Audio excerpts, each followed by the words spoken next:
Hello बच्चों, कैसे हैं आप सभी। मैं विपुल आप सभी का स्वागत करता हूं आज के इस सेशन के अंदर। बच्चों, जैसा कि आज हम ये पढ़ने जा रहे हैं संबंध और फलन में अगला टॉपिक फलन के बारे में, और ये जो है बहुत ही इम्पोर्टेंट टॉपिक है। परीक्षा के दृष्टिकोण से प्रश्न पूछे जाते हैं और बच्चे जो है इसको स्किप करके आगे निकल जाते हैं, जो कि एक आसान सा टॉपिक होता है बच्चों, ठीक है ना।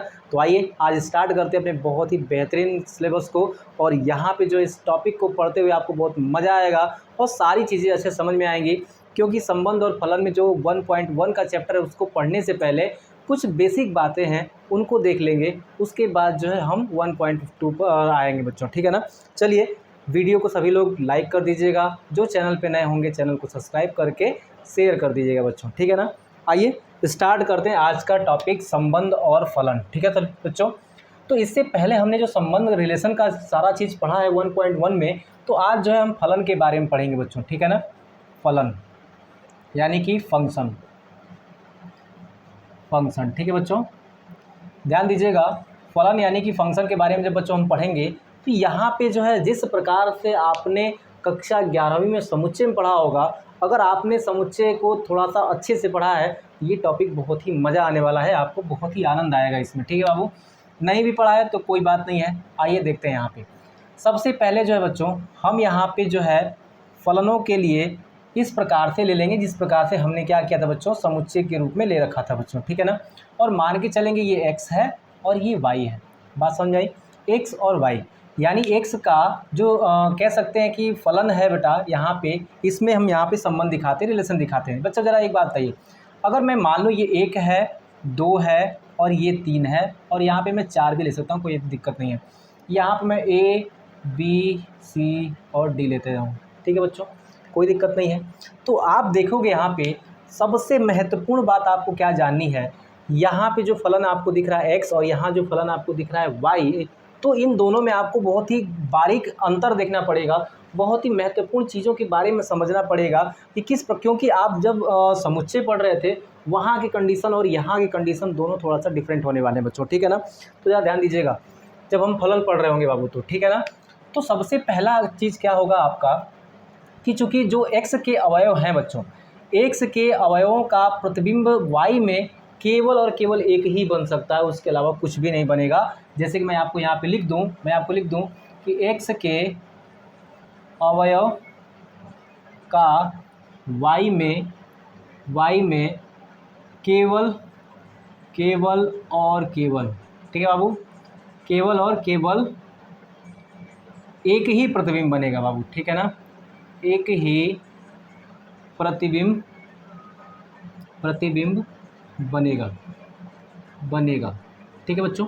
इसका मतलब क्या है, जरा ध्यान से देखते हैं इसका मतलब क्या है बाबू, थोड़ा सा ये आपको समझना था। क्योंकि अगर हम बात करते हैं यहाँ पे x फलन और y फलन की, तो जो इसमें आपको दिया गया अवयव है, जो इसमें अवयव दिए गए हैं बच्चों, इनको अगर संबंध दिखाएंगे तो याद रखिएगा यहाँ पे एक का फलन जो है केवल एक के साथ ही बन सकता है। अब ये नहीं कि एक का फलन b के भी साथ कर दें, एक का फलन c के भी साथ कर दें, तो फिर यहाँ पे दिक्कत आ जाएगा, यहाँ पे समस्याएं उत्पन्न हो जाएंगी बच्चों, ठीक है ना। क्योंकि यहाँ पे आपको ये चीज़ याद रखनी है कि जो x में अवयव है बच्चों, उनका जो है b में जो भी प्रतिबिंब बनेगा वो केवल एक और एक बनेगा, एक के अलावा दूसरा नहीं बन सकता। यानी कि यहाँ से जो है हम इसको जो है हटा सकते हैं बाबू, ठीक है ना, इसको हटा सकते हैं। लेकिन यहीं पर एक बात और मैं आपको समझाऊँगा कि यहाँ पे जो है ना इसका इसमें दो प्रतिबिंब बन सकता है, याद रखेंगे। इसका इसमें दो नहीं बनेगा, बल्कि इसका जो है इसमें दो प्रतिबिंब बन सकता है। कैसे, मैं कह सकता हूँ कि ए भी जो है ना एक से जोड़ सकते हैं आप, ठीक है ना। जैसे कि आपने एक को ए से जोड़ा था, यानी कि एक का जो फलन है बेटा वो ए हो गया वाई में, ठीक है ना। और उसी प्रकार दो का जो संबंध हमने दिखा दिया वो दिखा दिया बेटा किससे, ए से दिखा दिया, तो चल जाएगा। क्यों, क्योंकि दो का भी दो के साथ थोड़ी दिखाए हैं, ये आप जो दो दिखा रहे हैं बाबू, दो का भी हमने किसी दो के साथ तो दिखाया नहीं है। हम यहाँ पे 3 का भी दिखा सकते हैं, देखिए 4 का भी दिखा सकते हैं, कोई समस्या नहीं है। लेकिन है तो एक ही है ना बाबू, एक का एक ही के साथ है, और के साथ तो है नहीं। 2 का भी केवल एक के साथ है, 3 का भी केवल एक के साथ है, 4 का भी बेटा केवल एक के साथ है, बाकी के साथ नहीं है। तो हमारा ये वाला तो फॉलो कर रहा है ना। यहाँ पे देखिए, यहाँ पे अगर एक है ना तो इनके चारों के साथ वो संबंध रख सकता है, चारों के साथ प्रतिबिंब बना सकता है बच्चों, ठीक है। इसका प्रतिबिंब 4 बन सकते हैं, लेकिन इनमें से जो है इनमें जो प्रतिबिंब बनेगा वो केवल और केवल एक बनेगा। एक एग्जाम्पल और लेते हैं बेटा यहाँ पे, ठीक है ना, ज़रा ध्यान से समझिएगा। अगर मैं यहाँ पे वापस से एक और भी मान लूँ, ठीक है ना, यहाँ पे मान लूँ बेटा, ठीक है ना, और कह सकता हूँ कि ये x है और ये क्या है, y है। तो ज़रा ध्यान देंगे, अगर मैंने यहाँ पे अवयव मान लिया 1, 2 और 3, यहाँ पे अवयव हैं a, b और c, तो ज़रा ध्यान से समझेंगे यहाँ पे कि हमने ले लिया a के साथ, ठीक है ना, यहाँ पे ले लिया और यहाँ पे ले लिया, तो बात समझ में आ रही है। तो भी कहेंगे कि हाँ क्या है, ये फलन बन सकता है, फलन होगा भी। अभी फलनों के प्रकार भी पढ़ेंगे, पहले फलन तो समझ लेते हैं, जो इंपॉर्टेंट बातें हैं, अच्छी अच्छी बातें हैं, उनको देख लेते हैं यहाँ पे। मतलब यहाँ पे x में जो भी अवयव उपस्थित हैं, y में किसी भी एक ही अवयव के साथ इनका जो है प्रतिबिंब बन रहा है, जैसा कि आपको मैंने यहाँ पे लिख के दिखाया बाबू, ठीक है ना। अब देखिएगा y का x के साथ कितने भी अवयवों के साथ जो है प्रतिबिंब बना सकती है, यानी कि y में अगर एक अवयव है बच्चों, तो उस एक अवयव का इधर कितना भी प्रतिबिंब बन सकता है, लेकिन इसमें एक अवयव का इधर एक से ज़्यादा प्रतिबिंब नहीं बनेगा। मतलब एक का प्रतिबिंब कह सकते हैं b है, और 2 का a है, 3 का c है। अब याद रखिएगा 3 का c और 3 का b कभी नहीं बनेगा। जैसे मान लीजिए मैंने कह दिया कि 3 का इसके साथ भी बन रहा है, 3 का इसके साथ भी बन रहा है, तो ये वाला तो नियम गलत हो गया ना, नहीं गलत हो गया क्या? क्योंकि इनमें जो भी आपके उपस्थित अवयव हैं उनका केवल एक ही इसमें प्रतिबिंब बनना चाहिए, लेकिन यहाँ पे 3 का तो 2 प्रतिबिंब बन गया, बी और सी, तो क्या हो जाएगा, ये फलन नहीं कहलाएगा बाबू। बात समझ में आ रही है। ये जो छोटी छोटी बातें हैं ना, इनको याद करते चलेंगे ताकि जो है आपको मज़ा भी आए और आप आराम से उन चीज़ों को कर पाएँ बच्चों, ठीक है ना। तो आइए जो है आज जो है पूरा बेसिक ही पढ़ेंगे इसके बारे में, और फिर जो है कल हम एग्जाम्पल लगाते हुए अपने जो है एक्सरसाइज पे आ जाएंगे बच्चों, ठीक है ना। तो आइए अब आगे चलते हैं यहाँ पे, ठीक है बच्चों। अब आगे चलेंगे और इनके जो है प्रकारों पे चर्चा करेंगे, किस प्रकार से इनके जो प्रकार हैं बच्चों उनको देखा जाएगा। और सबसे पहले आपने समुच्चय में एक बात और पढ़ा होगा बाबू, या ध्यान दीजिएगा कि हम पढ़ते हैं वहाँ पे परिसर, प्रांत, सहप्रांत, ठीक है बच्चों। तो पहले देखेंगे यहाँ पे प्रांत, ठीक है बच्चों। प्रांत किसे कहते हैं, इनमें जितने अवयव उपस्थित हैं ये क्या कहलाते हैं, ये प्रांत कहलाते हैं, ठीक है बाबू। फिर कहते हैं अगर यहाँ पे सहप्रांत, सहप्रांत, तो बेटा आप जानते हो, आपने कक्षा 11वीं में पढ़ा है कि इसमें जो अवयव उपस्थित होते हैं वो सहप्रांत हैं बाबू, ठीक है ना, सहप्रांत हैं, ज़रा ध्यान दीजिएगा। और मैं यहाँ पे कह दूँ कि परिसर क्या है, अगर बेटा परिसर की चर्चा होगी तो जितने अवयवों की, यहाँ पे याद रखिएगा, जितने अवयवों का यूज हुआ है इधर वाले में, इधर जितने अवयवों का यूज हुआ है वही परिसर। ये बताइए कितने अवयवों का यूज हुआ है, केवल एक ही का ना, एक का ही यूज हुआ है, इसलिए परिसर इसका क्या निकल के आएगा, तो ए निकल के आएगा। मान लीजिए बी का भी यूज हुआ रहता, सी का भी, केवल डी का नहीं हो, तो जितना का यूज होगा उतना ही यहाँ पे लिखा जाएगा बाबू, ठीक है ना। ये है प्रांत, सहप्रांत और परिसर है, इनके बारे में भी अगर आप जानकारी रखेंगे तो अच्छी बात है, अन्यथा कोई बात नहीं है, ठीक है ना। चलिए आगे देखते हैं यहाँ पे, ठीक है ना। अब जो है फलनों के प्रकार के बारे में यहाँ पे चर्चा करते हैं बाबू, कि फलन क्या क्या प्रकार हो सकते हैं, किस प्रकार से हो सकते हैं, ठीक है ना। चलिए फलन के प्रकार, ठीक है बाबू, फलन के प्रकार, ठीक है बाबू। देखिए यहाँ पे टाइप्स ऑफ फंक्शन बच्चों, ठीक है ना, टाइप्स ऑफ फंक्शन, ज़रा ध्यान देंगे यहाँ पे। अगर ये टॉपिक जब स्टार्ट करेंगे बेटा तो हमेशा जो है क्वेश्चन इसी टॉपिक से आता है, फलनों के प्रकार से, ठीक है बच्चों। अगर फलनों के प्रकार पे थोड़ा सा ध्यान दें, टाइप्स ऑफ फंक्शन पे जरा ध्यान दें, तो आपको समझ में आएगा कि ये 4 प्रकार के होते हैं, और चारों को एक एक करके पढ़ना स्टार्ट करेंगे। पहले होता है एकाकी फलन होता है बच्चों, क्या होता है, एक फलन, या एकाकी भी बोलते हैं, कहीं कहीं एकाकी लिखा होता है, कहीं कहीं एक लिखा होता है, तो एकाकी फलन कहते हैं इसको, ठीक है बाबू। एकाकी फलन कहेंगे इसको। हम ऐसे भी कह सकते हैं इंग्लिश में 1-1 फंक्शन, ठीक है बाबू, 1-1 फंक्शन भी कह देंगे, कोई समस्या नहीं है यहाँ पे। बात समझ में आई, 1-1 फंक्शन भी कह देते हैं इसको। सीबीएसई बोर्ड वाले 1-1 फंक्शन कहते हैं, और हिंदी माध्यम वाले एकाकी फलन कहते हैं, कोई समस्या नहीं है। इसका मतलब क्या हुआ, अभी आपने बेटा पढ़ा था यहाँ पे कि इस प्रकार से जो है यहाँ पे एक फलन दिया होगा, ठीक है ना, यहाँ भी आपका y है, ठीक है, कोई दिक्कत नहीं है।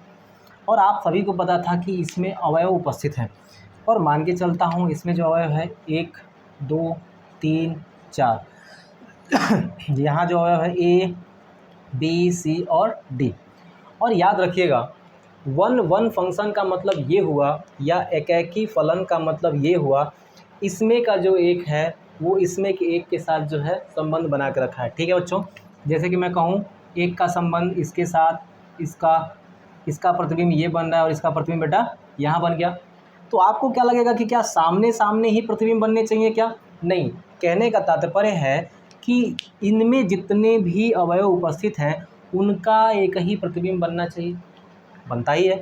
लेकिन याद रहना है कि एक ही कहने का मतलब यहाँ पे ये हो रहा है बाबू कि ये नहीं कि ए का यहाँ पे दो प्रतिबिंब बन जाए, गलत हो जाएगा।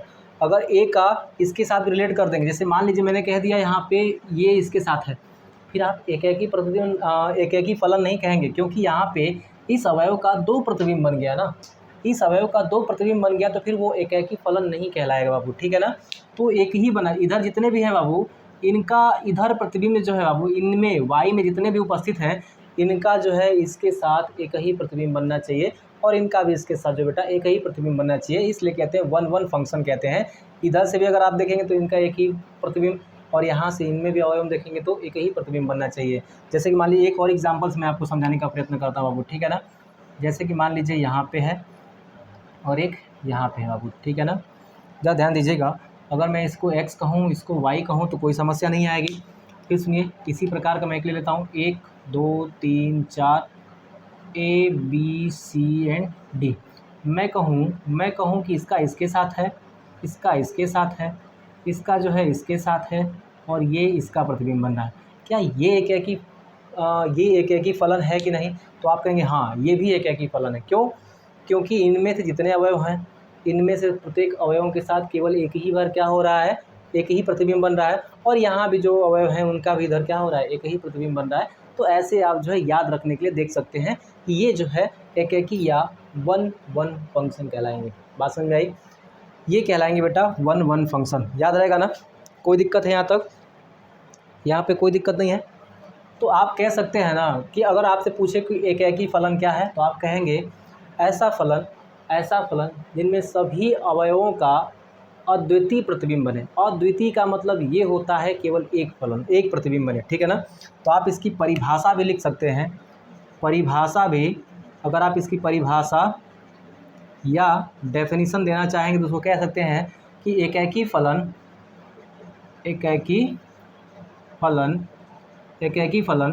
कह सकते हैं कि एक ही फलन में सभी अवयवों का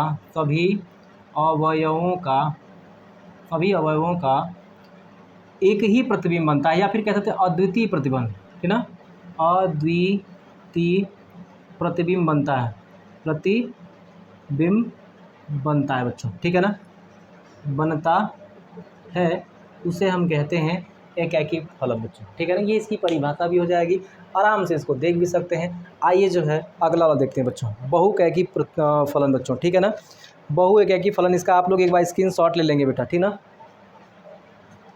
बहुएकी फलन देख लेते हैं यहाँ पे। ठीक है, चलिए अब बहुएकी फलन क्या है, क्योंकि आज जो है जितना प्रकार है इन दोनों तीनों प्रकार चारों प्रकार को देख लेंगे, क्योंकि हमने जब इससे पहले वाला एक्सरसाइज भी पढ़ा था तो उसमें भी बच्चा हमने जो है 4 प्रकार देखे थे, आपको बताया था ना, स्वतुल्य था, सममित था, संक्रामक था और तुल्यता था। चारों मैंने देखा था, आपको बताया भी था, और पूरा का पूरा एक एक एग्जाम्पल एक एक एक्सरसाइज मैंने आपको हल कराई थी। उसी प्रकार से आज भी जो है एक बेसिक वीडियो लेके चल रहा हूँ, इसमें सारे नियमों का जितना भी यहाँ पे बेसिक चीज़ें हैं उनको पढ़ने के बाद जो है वापस आ जाएंगे हम लोग अपने एग्जाम्पल पे, अपने जो है एक्सरसाइज के ऊपर। ठीक है बाबू, चलिए अब ज़रा ध्यान से देखिएगा। अब है यहाँ पे बहुएकी फलन। ठीक है बच्चों, बहुएकी फलन याद रहेगा, बहुएकी फलन, मेनी वन फंक्शन बच्चों। ठीक है ना बच्चों, क्या होगा, मेनी वन फंक्शन, इसको इंग्लिश में क्या कहते हैं, मेनी वन फंक्शन। ठीक है बच्चों, फंक्शन, मेनी वन फंक्शन। तो ज़रा ध्यान देंगे यहाँ पे मेनी वन फंक्शन या बहुएकी फलन क्या कहलाता है, ज़रा इसको ध्यान से देखिएगा और बहुत ही मज़ेदार तरीके से सारी चीज़ समझ में आ जाएगी। और ये जब आपको समझ में आ गया तो आपको एक्सरसाइज या कोई एग्जाम्पल है बहुत ही आसानी से एग्ज़ाम में करके भी आएंगे बच्चों। ठीक है ना, तो देखिए यहाँ पे मैंने बनाया एक्स फलन और यहाँ पे बेटा वाई, ये क्या है आपका वाई हो गया। आप देख पा रहे होंगे 1 2 3, यहाँ पे ए बी और सी मान के चलें, कोई समस्या नहीं है। अब अच्छा एक बात आप बताइए ज़रा यहाँ पे, अगर मैं कहूँ कि 1 का इसके साथ है, 2 का इसके साथ है, 3 का इसके साथ है, कोई दिक्कत नहीं, दिक्कत है क्या? अब यहाँ पे एक तो आपको ये एग्ज़ाम्पल दे दिया मैंने, और आपको मैं यहाँ पे एक और एग्ज़ाम्पल दे देता हूँ, ठीक है बाबू? एक और भी एग्ज़ाम्पल दे देता हूँ, एक्स और ये क्या है आपका वाई का, एक्स और बेटा क्या है वाई का एक और एग्ज़ाम्पल ले लीजिए, और इसमें भी कुछ अवयव हम ले लेते हैं, 1 2 3 4 ए बी सी और डी, ठीक है बच्चों? अब मैं कह दूँ यहाँ से इसका, यहाँ से इसका, यहाँ से इसका और यहाँ से इसका। अब ज़रा आपको बताना है कि दोनों जो आपको मैंने दिया है यहाँ पे, दोनों फलन मैंने जो आपको दिए हैं, इनमें से कौन सा एकेकी है, मेनी वन फंक्शन है, कौन सा मेनी वन फंक्शन नहीं है। तो ज़रा ध्यान देंगे यहाँ पे, इंग्लिश माध्यम वाले को बड़ा आसानी से याद हो जाता है मेनी वन फंक्शन का मतलब कि बहुत का एक प्रतिबिंब बने। मेनी का मतलब क्या होगा, कई का एक, क्या बेटा कई का एक, थोड़ा सा बहु एक ही भी सही है, बहुत का एक, ठीक है बच्चों? तो आपको इसके नाम से ही पता चल रहा है कि बहुत का एक प्रतिबिंब बनेगा, मतलब यहाँ पे जो है 2 का एक ही प्रतिबिंब बन रहा है, देख रहे हो आप लोग यहाँ पे 2 का एक ही प्रतिबिंब बन रहा है ए, यहाँ भी आप देखो कहीं 2 का एक प्रतिबिंब बन रहा है, कहोगे हाँ 1 और 4 का जो है एक ही प्रतिबिंब बन रहा है। बात समझ में आई? कोई समस्या नहीं है। एनसीईआरटी ने एक और चीज़ें लिख के दिया है, उसको भी जरा हम लोग देख लेंगे यहाँ पे, ठीक है ना? तो आप कहोगे इस प्रकार से अगर कोई भी फलन है तो आप कह दोगे कि वो क्या है, बहुएकी फलन है या फिर मेनी वन फंक्शन है। यानी यहाँ पे बहुएकी मतलब बहुत का एक मतलब कई सारे का एक ही बन जाए, ठीक है बच्चों? अगर मैं कह दूँ यहाँ पे जो है 3 का इसके साथ भी हो जाए तो ये तो फलन ही नहीं कहलाएगा। अगर 3 का इसके भी साथ है और इसके भी साथ है तो फलन नहीं कहलाएगा। क्यों? मैंने आपको पहले लिखा था इसमें जो भी होगा उसका इसमें केवल एक ही प्रतिबिंब बनेगा, 2 नहीं बनेगा। क्या एक आदमी का 2 गो प्रतिबिंब बनेगा? नहीं, तो इसका 2 गो प्रतिबिंब नहीं बनेगा। तो आप कहोगे इसका तो 2 गो प्रतिबिंब बन गया, एक को मिटा दो आप, ठीक है ना? मैंने कहा कि देखो 3 का भी इसके साथ बन सकता था, तो यहाँ पे बहुत सारे का एक प्रतिबिंब बना है, मतलब कि मेनी वन याद रहेगा। यानी कि मेनी वन का मतलब क्या हुआ, यहाँ पे कई सारे जो फलन हैं उनका एक ही प्रतिबिंब बन रहा है, ठीक है ना? अब यहाँ पे 3 का यहाँ भी दिखा देता तो फिर फलन ही नहीं कहलाता। वो क्यों नहीं कहलाता? क्योंकि मैंने अभी आपको कुछ देर पहले लिखा था कि इसमें जितने भी अवयव होंगे उन अवयवों का इसमें केवल और केवल एक ही प्रतिबिंब बनेगा। तो 3 का एक ही ना प्रतिबिंब बन रहा है ए, 2 का भी एक ही प्रतिबिंब ए बन रहा है और 1 का भी एक ही प्रतिबिंब ए बन रहा है। लेकिन आप देखेंगे कि एक्स में जितने अवयव हैं उनका जो है एक ही प्रतिबिंब यहाँ पे बन रहा है, तो आप कह सकते हैं कि मेनी वन, ठीक है बच्चों? तो आपको याद हो गया बहुएकी फलन मतलब आप कह सकते हैं जो एकेकी फलन नहीं है वो बहुएकी है, ठीक है ना बच्चों?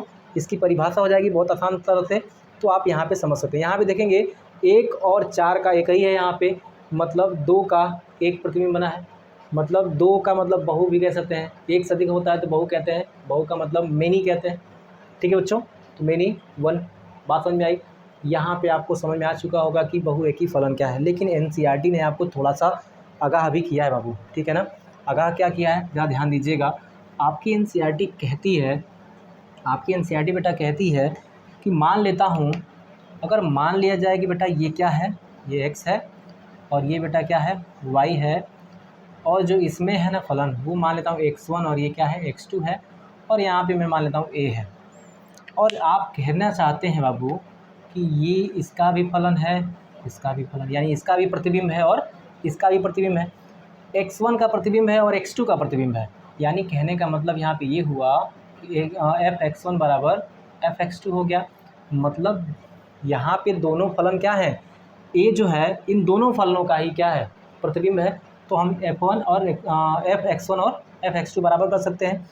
अब यहाँ पे जो है ये कंडीशन तो बन ही रहा है। अब आपके दिमाग में आएगा सर, ये बहुत सारे बच्चे बोल देंगे सर ये क्या है, बहुएकी फलन है, समझ में आ जाएगा कि बहुएकी फलन। लेकिन इसीलिए एनसीईआरटी ने यहाँ पे क्या किया है, आपको आगाह किया है, कहा कि हाँ ये बहुएकी फलन होगा, मेनी वन फंक्शन होगा, लेकिन ये एक कंडीशन में मेनी वन फंक्शन नहीं हो सकता है, बहुएकी फलन नहीं हो सकता है। वो ये कंडीशन है बेटा, वो ये कंडीशन है कि अगर x बराबर x1 हो जाए, अगर x बराबर यानी ये फलन इसके बराबर हो जाए, समझे बात को, ये फलन इसके बराबर हो जाए, मान लीजिए कि अगर यहाँ पे जो है, यहाँ पे जो x है, यहाँ पे जो x है और ये y है, ये 3 और ये 3 हो गया और ये a हो गया, और दोनों का संबंध 3 का क्या होगा, 3 का प्रतिबिंब तो a ही ना बनेगा। यहाँ पे 3 का प्रतिबिंब a बन रहा है तो यहाँ भी 3 का प्रतिबिंब क्या बनेगा, a ही बनेगा। ठीक है बच्चों, तो ये इस कंडीशन में, यानी कि आप कह सकते हैं इसका भी प्रतिबिंब और इसका भी प्रतिबिंब बन रहा है। ठीक है ना, तो अगर ये दोनों बराबर हो गए, अगर ये दोनों बराबर हो गए तो मेनी कहाँ रह गया, मेनी तो रहा नहीं, क्योंकि एक ही ना चीज़ है जी, दोनों 3 एक ही है। ठीक है बच्चों, ये मेनी नहीं रह गया, मतलब बहुत सारे अवयव नहीं रह गए, वो एक ही अवयव है बच्चों। ठीक है ना, इस कंडीशन में ये क्या कहलाएगा, ये एकैकी कहलाएगा, एकैकी फलन कहलाएगा। बात समझ आ रही है, एकैकी फलन कहलाता है, याद रखिएगा इस चीज़ को, कंडीशन की होना चाहिए। लेकिन अगर यही कंडीशन थोड़ा सा चेंज कर दे, यही कंडीशन कहे कि देखो इसके लिए भी फलन वही है, इसके लिए भी फलन वही है, इसलिए कह सकते हैं कि f(x1) बराबर क्या होगा, f(x2), लेकिन यहाँ पे x1 बराबर ना हो x2 के, तब ये फलन जो है वो कहलाएगा बहुएकी। क्या कहलाएगा बाबू, बहुएकी फलन कहलाएगा, फलन है, बहुएकी फलन है, याद रहेगा ना, बात समझ में आई। चलिए इतना हो गया, ठीक है ना। चलिए आगे देखते हैं, यहाँ पे अगला टाइप, यहाँ पे अक्षादन वाला देखते हैं बच्चों। बहुएकी फलन भी हो गया हमारा, ठीक है बाबू, बहुएकी फलन हो गया। अब अगले टाइप पे चलते हैं, अक्षादन, ऑन टू फंक्शन बच्चों। ठीक है ना, अक्षादक क्या है बेटा,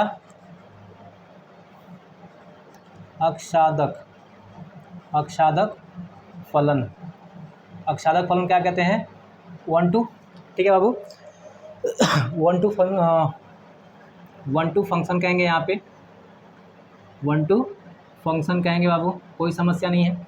चलिए ये हो गया हमारा कौन सा, अक्षादक फलन। ये अक्षादक फलन क्या होता है, कैसे काम करता है, सारी चीज़ देखेंगे बच्चा। यहाँ पे जो एकैकी फलन है, अक्षादक फलन है, वो दोनों ही जो है आप थोड़ा सा कह सकते हैं कि मिला जुला रूप कहलाता है यहाँ पे। ठीक है ना, आप यहाँ पे ज़रा देखेंगे अगर अक्षादक फलन में, तो अक्षादक फलन के साथ आप थोड़ा सा यहाँ पे ध्यान देना पड़ेगा।